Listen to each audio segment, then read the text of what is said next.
आज हम लोग कुछ क्वेश्चन और करेंगे कि डाल्टन्स एटॉमिक थ्योरी, ये भी एक नेग्लेक्टेड टॉपिक है, बच्चे इसको पढ़ते नहीं, 9th क्लास में भी पढ़ना है, तो अभी 11th में फिर से आ गया सम बेसिक कंसेप्ट में। तो इस पर जेईई मेंस में कुछ क्वेश्चंस पूछे गए हैं, हमने क्वेश्चन को लिखा है। देखिए कितना आसान क्वेश्चन है, आप लोग भी इसको बनाइए। पहला क्वेश्चन है, इसमें बोला जा रहा है कि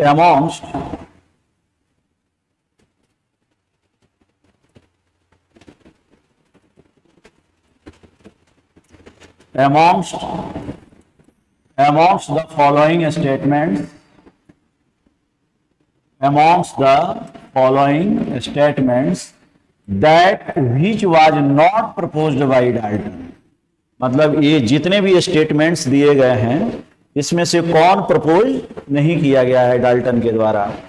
ठीक है, तो देखिए पहला है यहां पर ये में, chemical reaction involves reorganisation of atoms, these are neither created nor destroyed in a chemical reaction। मतलब क्या हुआ कि केमिकल रिएक्शन में एटम्स का रीऑर्गेनाइजेशन होता है। रीऑर्गेनाइजेशन का मतलब कोई भी एटम ना तो नया क्रिएट होता है ना ही डिस्ट्रॉय होता है, बस वो अपना पार्टनर बदल देता है। केमिकल बॉन्डिंग, ओल्ड बॉन्ड टूट जाते हैं, नए बॉन्ड बनते हैं, इसी बात को ये बता रहा है। ठीक है, chemical reaction involves reorganisation of atoms, these are neither created nor destroyed in a chemical reaction. अब देखिए जैसे अगर हम लोग देखें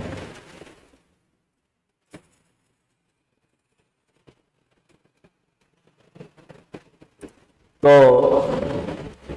इसमें यहां पर एक एटम जैसे मान लीजिए कि H2 है, O2 है, 2H2O बना, तो ये मॉलिक्यूल पहले एटम में कन्वर्ट होता है। H और H के बीच में सिंगल बॉन्ड है, O और O के बीच में डबल बॉन्ड है, और यहाँ पर OHH है। ये बॉन्ड क्या होगा, ओल्ड बॉन्ड ये क्लीव हो जाएंगे, टूट जाएंगे, और ये नए बॉन्ड, ये जो नया बॉन्ड आपको दिखाई दे रहा है ये बन जाएगा। यहाँ पर हाइड्रोजन हाइड्रोजन से कनेक्टेड है, ऑक्सीजन ऑक्सीजन से कनेक्टेड है, जबकि यहाँ पर हाइड्रोजन हाइड्रोजन के बीच में कोई बॉन्ड नहीं है, ऑक्सीजन ऑक्सीजन के बीच में कोई बॉन्ड नहीं है ना। हाइड्रोजन ऑक्सीजन के बीच में बॉन्ड है, तो क्या हुआ, हाइड्रोजन हाइड्रोजन के साथ वाला बॉन्ड तोड़ दिया, ऑक्सीजन ऑक्सीजन के साथ वाला बॉन्ड तोड़ दिया, है ना, और किसके साथ चला गया, बोलिए एक दूसरे के साथ, मतलब हाइड्रोजन चला गया ऑक्सीजन के साथ, है ना। तो इस कंडीशन को आप देख रहे हैं, मतलब रीऑर्गेनाइजेशन हुआ। पहले वाला ही हाइड्रोजन ऑक्सीजन है जो रिएक्शन के बाद है, बस अपना पार्टनर चेंज कर लिया। हाइड्रोजन हाइड्रोजन के साथ नहीं रहा, ऑक्सीजन ऑक्सीजन के साथ नहीं रहा, बल्कि हाइड्रोजन ऑक्सीजन के साथ बॉन्ड बना लिया। तो एक ये चीज है, ये करेक्ट है। हम लोगों को क्या करना है, और ये डाल्टन के द्वारा प्रपोज किया गया था, ये डाल्टन ने ये बात बताया था। तो ये वाला तो आंसर नहीं होगा, ये वाला आंसर नहीं होगा। ठीक है, फिर देखिए, all the atoms of a given elements, किसी दिए गए एलिमेंट्स का जितना भी एटम है, have identical properties including identical masses, है ना। तो ये क्या बता रहा है, ये बता रहा है कि किसी भी दिए गए एलिमेंट के जितने भी एटम्स होते हैं वह सब एक दूसरे के जैसे होते हैं। सारे एस्पेक्ट, सारे रेस्पेक्ट्स में उनका मास सेम होता है, उनका साइज सेम होता है, उनकी रिएक्टिविटी सेम होती है। लेकिन वहीं अगर डिफरेंट एलिमेंट्स रहेंगे तो उनका मास क्या होगा, अलग होगा। मतलब एलिमेंट सेम, उनका एटम्स हर दृष्टिकोण से सेम, लेकिन अगर एलिमेंट्स डिफरेंट है तो फिर उनके एटम भी एक दूसरे से क्या हैं, डिफरेंट होंगे। तो ये बात भी डाल्टन के द्वारा प्रपोज किया गया था, मतलब ये भी आंसर नहीं होगा। ठीक है, देखते हैं सी में क्या है।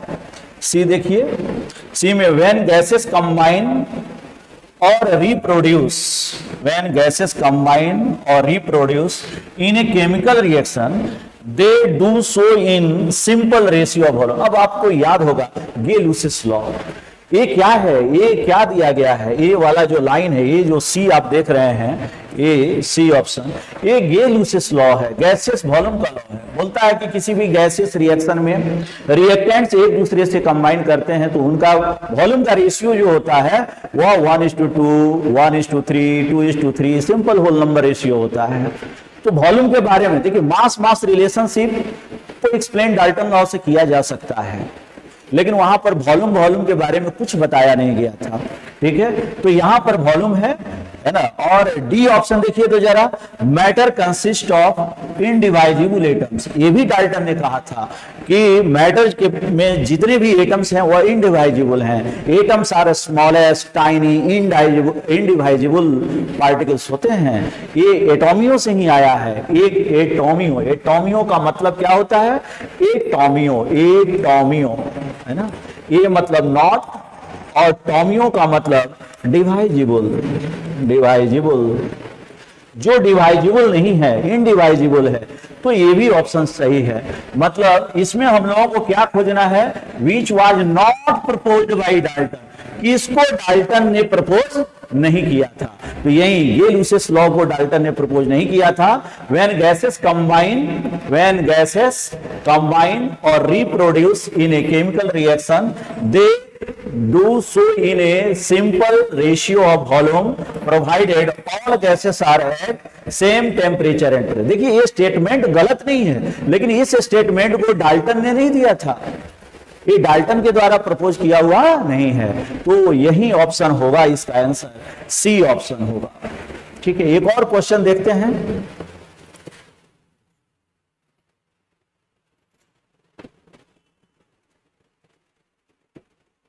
देखिए जरा, ये देखिए, ये एक क्वेश्चन है, ये भी डाल्टन्स लॉ का ही है। पढ़िए इसको, क्या लिखा हुआ है, the incorrect postulates of Dalton's atomic theory.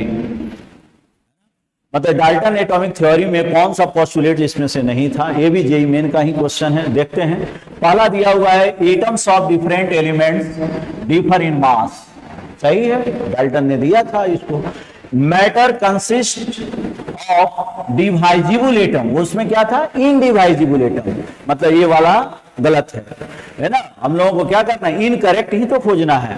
यहां पर देखिए सी में, compounds are formed when atoms of different elements combine in a fixed ratio। ये भी डाल्टन के पोस्टुलेट में है, मतलब ये भी करेक्ट है। हम लोगों को क्या खोजना है, इनकरेक्ट, मतलब सी आंसर नहीं होगा, है ना।